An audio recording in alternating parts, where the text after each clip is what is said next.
Moi, téléspectateur, il y a Jérémy Moué Piano TV. Na belemi sur liboso na biso. Donc premièrement la PC biso surtout merci ni amoni boza ko continuer toujours na ko s'abonner la chaîne abino oyo bolingaka makasi. Donc lelo toyel sous na leçon moko ya sika concernant na zwa ki ba commentaire ba ndeko mususu o ba komela kinga na balibanda mboka kuna ndenge nini batiaka style ya drum na piano et beta. Ne lelo vidéo na biso eza dédié uniquement kaka ndenge nini batiaka style pe ndenge nini babetisaka ngo nde ezalaka des fois tokendaka d'église yo pianiste okomi wana drummer akomi nanu te parce yo pianiste oza censé ya koprogrammer drum à partir ya piano na pour ki kobetaka déjà bakiki adoration tant drummer azoya aye kozwa relève mbala moko. Bon, sans plus tarder, donc tobandi na leçon na biso eza dédié uniquement kaka pona style. Pona kotia style na piano na biso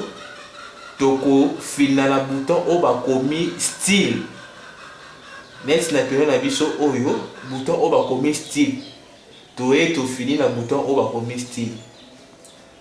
Tant to fini na bouton oyo bakomi style, bomoni bien que feu rouge et le moins na voice et na style.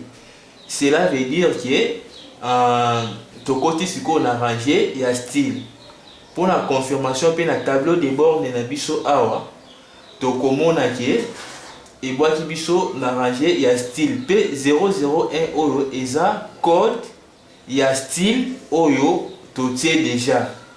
Parce que ça tu remarqué et l'on se trouve dans 1 2 3 tina ndenge za bomata.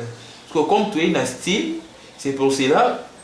to moni combo ya style. Ngape donc anglais na ebi donc na ngate mais combo donc ya style ya mwana likolo et puis o eza na C001 o eza code ya style na biso. Neza bwe déjà to tie style. Mais moyen et bêta et zate. Pour que style autotie et bêta, il suffit de koluka bouton na biso o bakomi star. Bouton na biso o bakomi star na n'importe quel piano o okozalela wana oluki bisika o bakomi bouton o bakomi star. Net na piano na biso oyo bouton o bakomi star ya ngoyo. Donc tant au final na bouton na biso star ne epesa accès na style autotie pour que a bêta. Comme exemple style de autotie quand on expliqué biso déjà. Explication est très claire. Donc, pour que style autotie 001 O et bêta, tu es fini le bouton, il y a star. On a fini la star.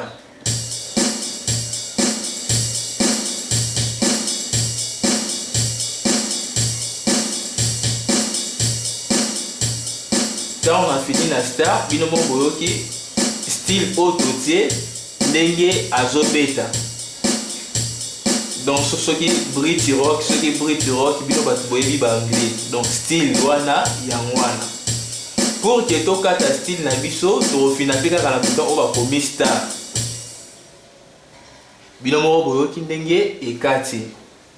Ce qu'on a ko expliquer biso pe ndenge nini to chanzaka ba style na piano na biso. Donc nazongi fi sur bouton ya star pour que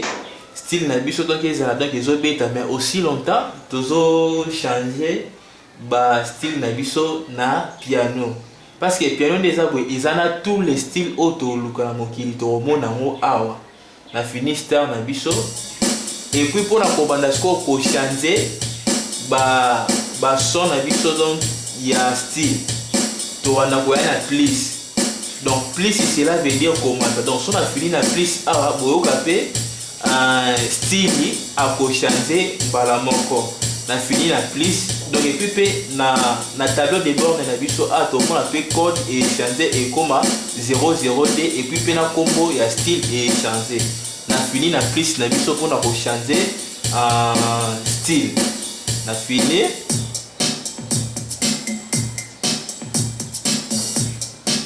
binomo boyoki pe des sons ya style et changer. So peut être un tableau de bord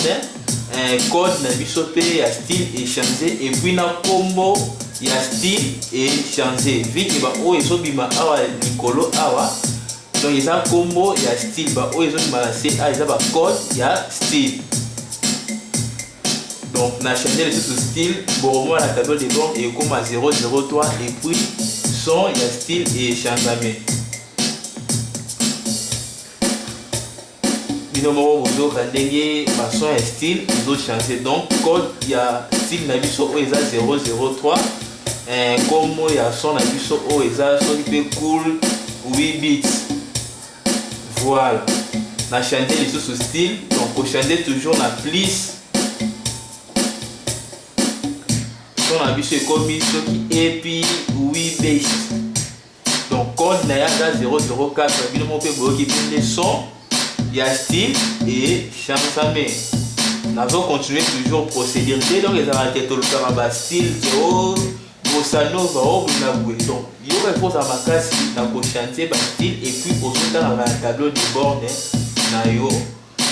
ne pas comment style les obimé. Na chanter les sous 005 bon il ben style et chansamé les sous et puis na 005 après c'est sous combo ya style ya mwana na changer les sous 006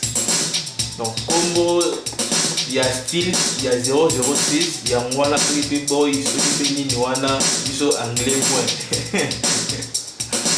na continuer procéder na changer les sous bomoni code et comme 007 style P et chansamé combo ya style ya mwana ebimi. On continue sur procédure 008 et puis biso pe style oyo combo nango ya mwana code na ye lancé. Donc tout ça pour avancer 009 après biso style oyo combo nango ya mwana code nango yango 010 donc style na ya mwana et puis pe combo ya style wana ya mwana code na pe yango 010 na changer 011 wana eza code et puis combo ya style ya mwana likolo kuna 012 boki pe de style chanzame 012 eza code et puis combo oyo eza likolo eza combo ya style oyo totie ya code ya 012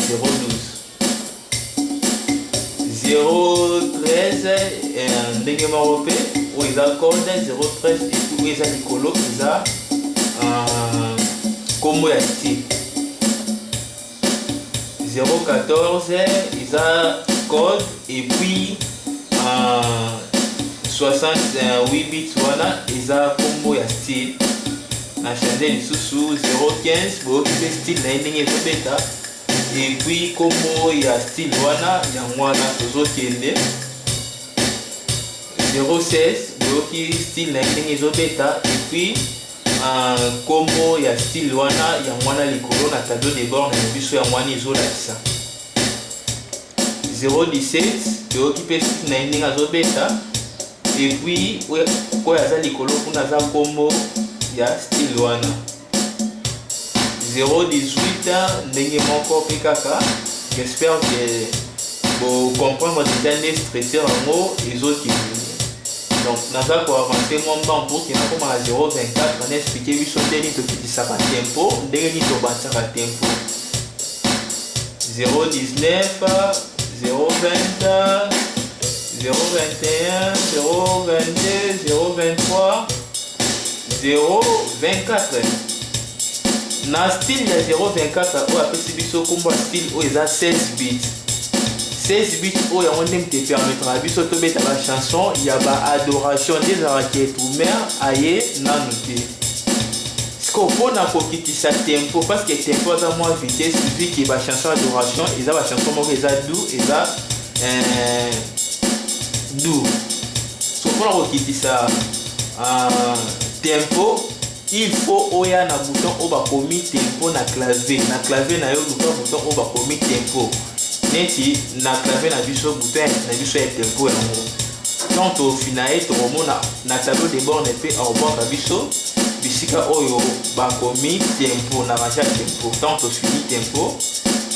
tout le monde fait un tableau de bord na biso bakomi tempo et puis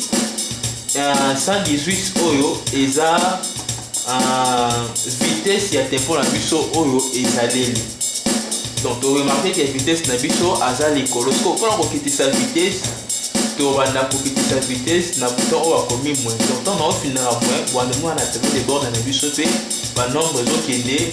na kokita bino bomona donc et puis pe bo sentir pe vitesse ya tempo ezokita neti mingi na tempo na biso ya badoration mingi neti nga personnellement na tiaka 0,55 donc bomona voilà à travers déjà na tempo na biso ya 0,55 oyo donc et permettre que de tobeta ba chanson moko ya badoration et bandeli ya kilte ndenge ezalaka donc vidéo na biso auto dédié qui a mwana nde bokomela biso na commentaire que tout ça vidéo pour na expliquer bino ndenge nini totiaka draw na clavier na biso donc yango na pesi ba merci mingi na batutu o bazali ko soutenir biso de loin de près pe ba merci lisusu ya trop na batu oyo bazali ko continuer na ko s'abonner et puis ba commentaire ba partage na bino et ça la biso bien to bo sente pour na kopesa bambote na biso et puis maman Dorcas c'est la grande dame depuis Londres wana vraiment maman na ngai donc maman donc bambote na yo bambote na batu nyonso tu ya Londres et puis bambote tout na ba téléspectateurs na biso nyonso tu ba o bazali ko landela biso ba o bazali ko s'abonner ba o bazali ko komela biso na ba WhatsApp ba question bambote vraiment ya trop donc tokutani na mbala ya sima vidéo on a bon sila ki biso ezali ndenge nini batiaka drum j'espère que vous comprendre ndenge vidéo ezaleli et puis ndenge explication eza claire donc ceux qui au comprendre te bande la vidéo et puis tala kango maleme ozo calé donc ozo calé otali okale donc au métier pratique donc tokutani malasima nzamba pambola bino nyonso tu baye bola na biso ciao.